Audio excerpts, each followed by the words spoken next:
All right, good morning, second year class. This is the midweek lecture for week 5.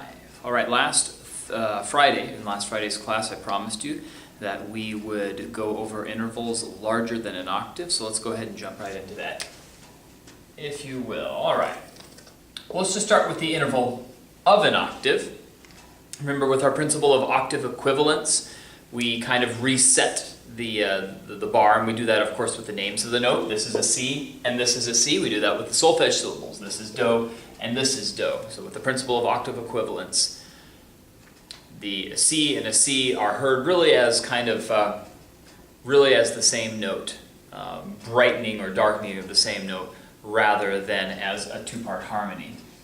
Okay, and the octave equivalence becomes important when we deal with intervals outside of the octave, because if you can in your mind effectively think of octave equivalence, then large intervals will become much easier because you can reduce them by the octave or how many number of octaves you have.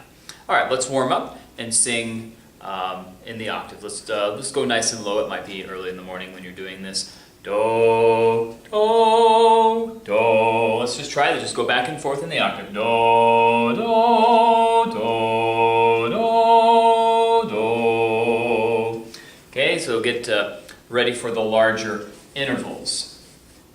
All right, we're going to deal with 4 intervals. The first is going to be the minor ninth interval. The minor ninth interval. But what I would like to do to kind of get this into our minds and to get the principle of octave equivalence firmly established, I'm going to start with the interval of the minor second, then move to the interval of the minor ninth. Okay, these should sound very similar. They're going to have the same solfege syllables. Do, ra, sing it with me. Do, ra, do, ra, do. Just like the beginning of the Phrygian or Locrian scale. Do, ra, do. Now we're just going to add an octave. Okay, sing with me. Do, ra, do, ra, do, ra, do. Now let's put these together in order, back and forth. Do, ra, do, ra, do, ra, do, ra, do, ra, do, ra, do. So if you can get that, if you can hear those octaves really as being largely irrelevant, then a minor ninth interval will be no more difficult than singing the interval of a minor second. Okay, let's go to the next interval, the interval of the major ninth. Okay, and let's approach it in the same way that we approached the minor interval. Let's just start with the interval of the major second. Do, re, do, re, do, re, do. Let's try the ninth. Do, re, do, re, do, re, do. Put it all together. Do, re, do, re, do, re, do, re, do, re, do, re, do. All right, let's move to another interval. This is the interval of the minor tenth, or with octave equivalence, the minor third. Okay, let me reestablish. Yeah, B natural is what it's going to be, even though it says C there, so sorry those of you with perfect pitch. That's what it's going to be. Do, do, me is your minor third. Let's go through the minor third. Do, me, do, me, do, me, do. Now the 10th. Do, me, do, me, do, me, do. All of them. Do, me, do, me,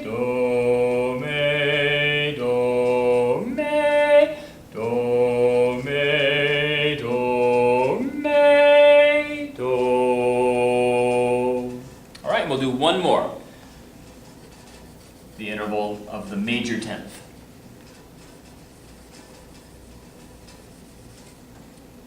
The major tenth or the major third.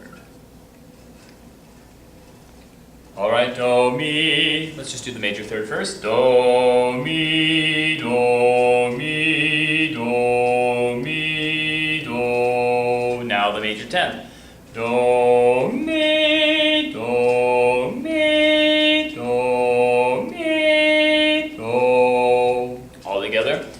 Do, mi, do, mi, do, mi, do, mi, do, mi, do, mi, do.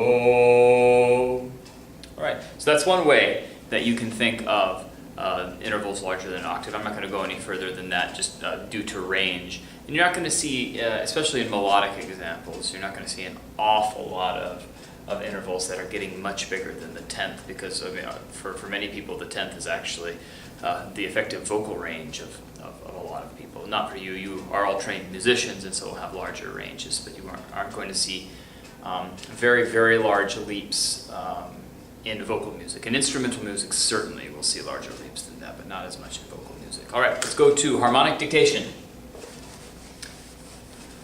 Okay, as I mentioned last Friday, we are dealing with the Augmented Six Chords.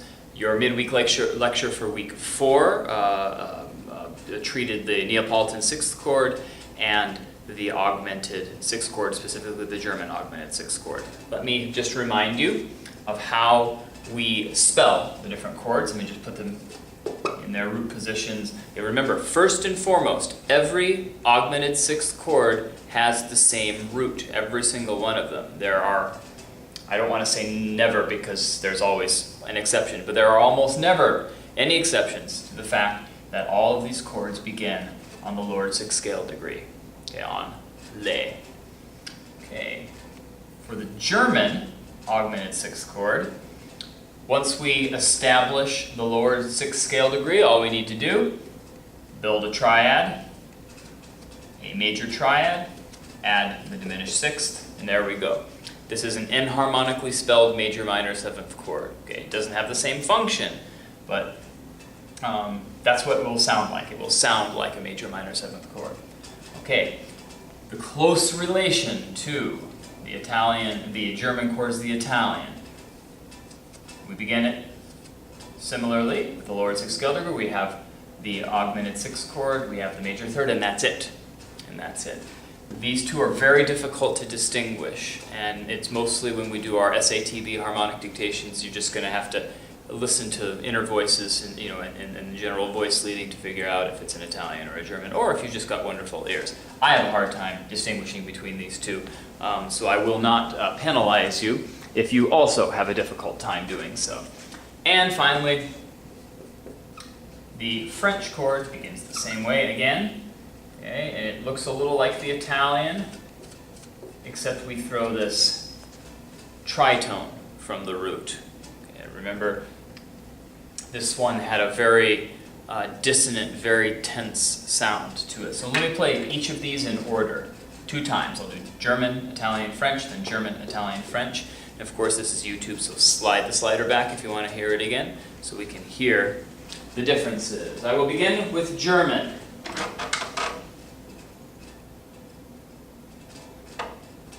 All right, here is the German augmented sixth chord. I'm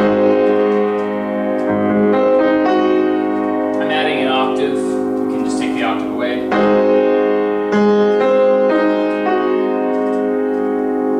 All right, and this is distinguished from the Italian, which is just this.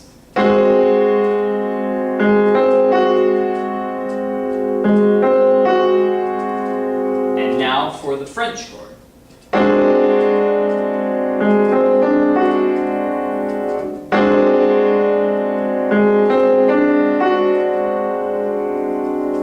Listen to the German again.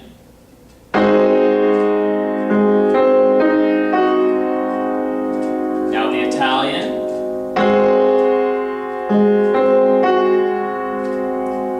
And the French.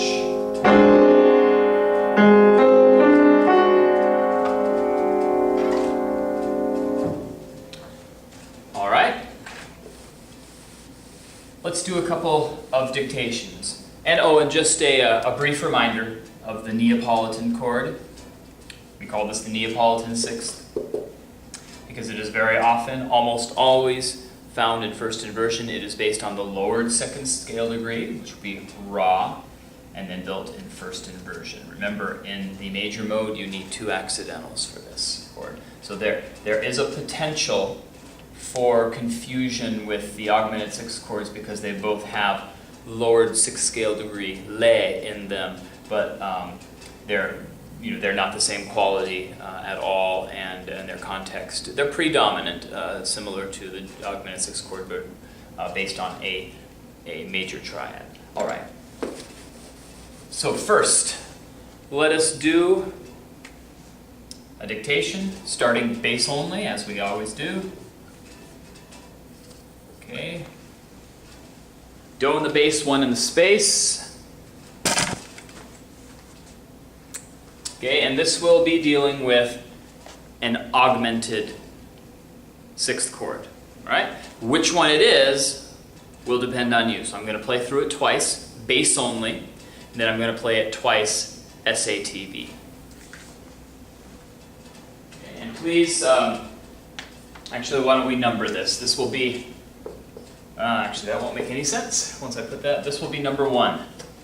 Okay, there will be 3 of these. There will be 3 of these altogether. Please mark these as 1, 2, and 3 so that you can bring them to next Friday's class so we can go over them effectively there. All right, thanks. All right, number 1. 5 chords, do in the bass.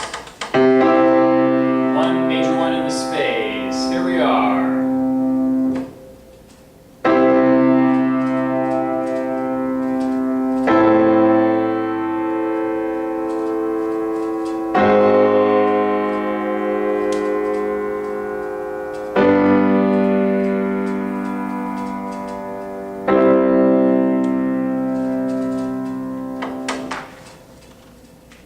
All right, let's hear it again, bass only.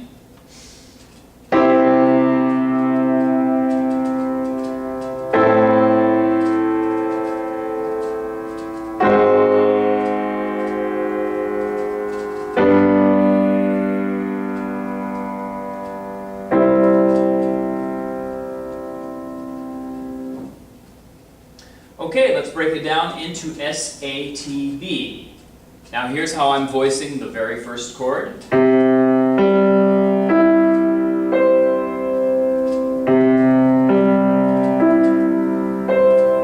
make sure you know where the double do, the mi, and the sol are.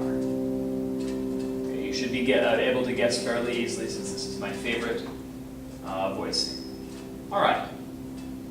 Here is SATB. I will play it twice.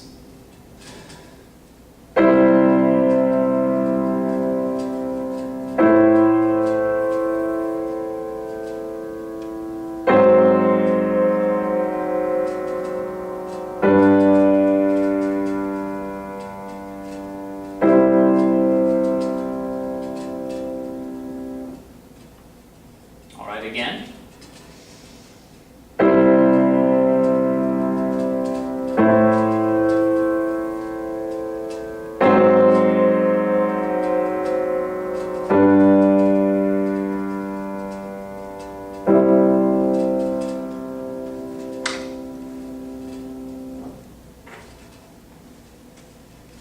And of course, when you do SATB, make sure tie it together with the ligature and put those up. And I'll write the voicing down since you should be able to guess. All right, that was number 1. And recycle that. Actually, you're not going to be here. Let me move this over so you can actually see that it is number 1. Okay, we'll recycle the same because the next one is going to feature the same number of chords, starting with the same. This will be number 2. This will be number 2. Also featuring an augmented sixth chord. Okay, a different one this time. All right, let's play it twice, bass only. Twice bass only, so you get the bass, extrapolate from the qualities of the chords, what the chord progression is, and then we'll move to SATB. All right, here we are, bass only.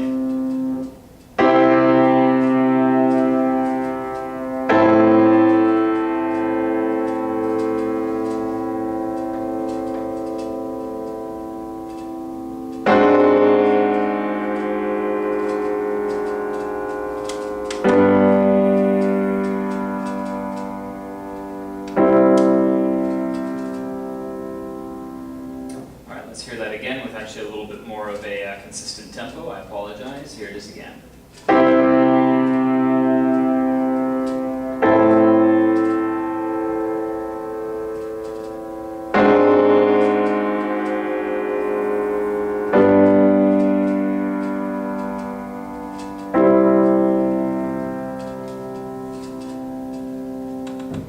All right, please go into SATB. I've given you the voicing, so you know where the first chord is. This will be same 5 chords. All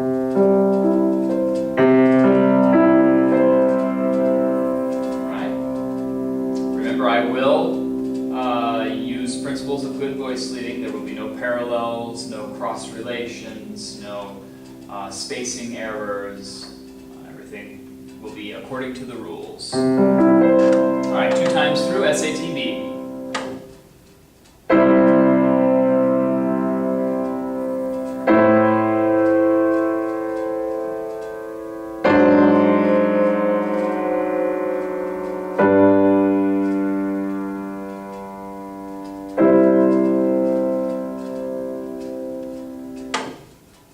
One more time.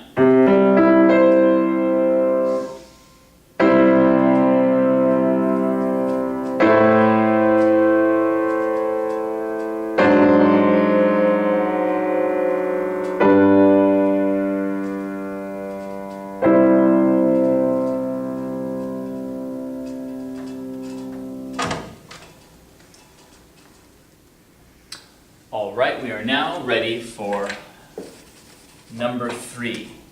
Number 3 is going to feature, and let me put this together so we have enough room in the shot here. Let's make sure that that goes all the way. We can see it. Ah, yes, we can. All right, this will feature 8 chords. This will feature 8 chords and will include both an augmented 6th chord and a Neapolitan chord. So let's give this one a try. Again, I will play it 2 times through bass only, and then 2 times through SATB.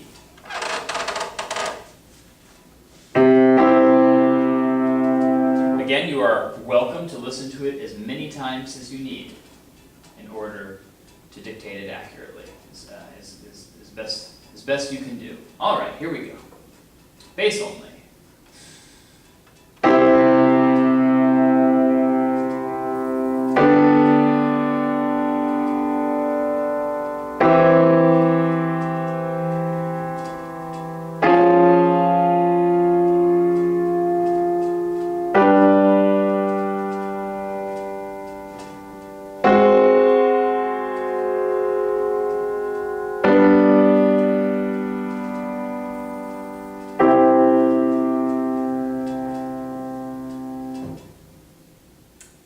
Again, ready, and...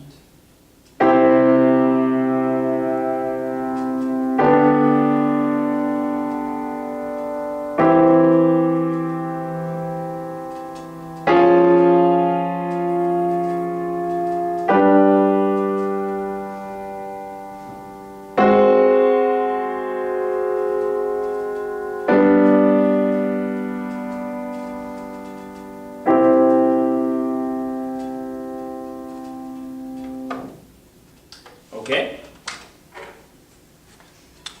For this example, I will use, due to the constraints of the direction of the bass, I'm going to need to use a different voicing. So I'm not going to write it down actually, but I'm going to play it several times. Of course, you can repeat it as many times as you wish, but the voicing is going to be different. So listen carefully.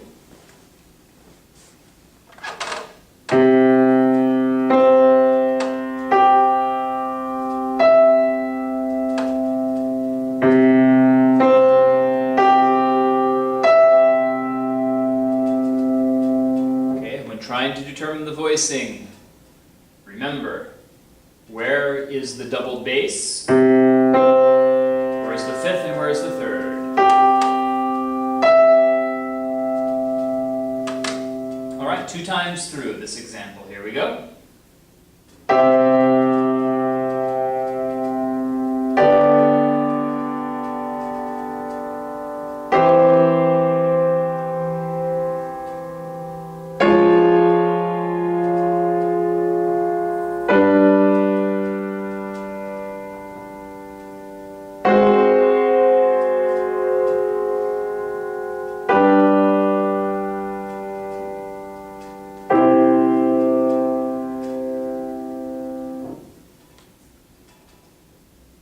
One more time. Ready, go.